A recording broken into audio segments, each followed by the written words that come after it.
যদি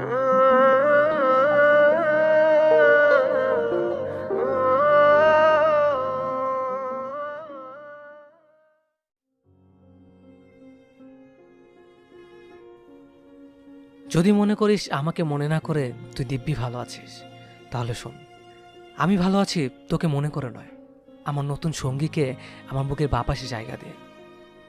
তোর জন্য এখন চোখের পানি আসে না, তোর জন্য রাত জেগে তোর ফোন কলের অপেক্ষা করি না। তোকে দেখানো স্বপ্নগুলো ভুলে গেছি কত আগে, শত চেষ্টার ফলেও পারছি না মনে করতে। অনেকবার চেষ্টা করেছি, তবে প্রত্যেকবার ব্যর্থ হয়েছে আমার মস্তিষ্ক।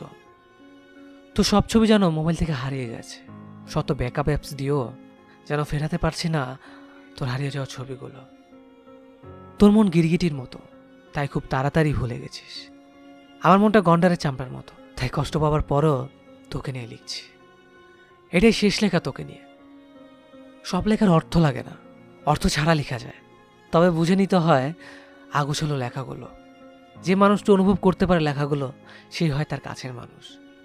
তোমার আগোছালো লেখাগুলি আগে বুঝলো, এখন কেন যেন আর বুঝি না। ভুলতে পেরেছি আমি তোর সাথে কাটানো দিনগুলির কথা, মন থেকে মুছে দিতে পেরেছি তোর আঁকা প্রতিচ্ছবি। মনের বাকি জায়গা জুড়ে যতটুকু আছিস, তার কিছুদিনের মধ্যে মুছে যাবে সেই জায়গাগুলো। আমার মন পূর্ণ হবে তোকে পুরোটা ভুলে গিয়ে।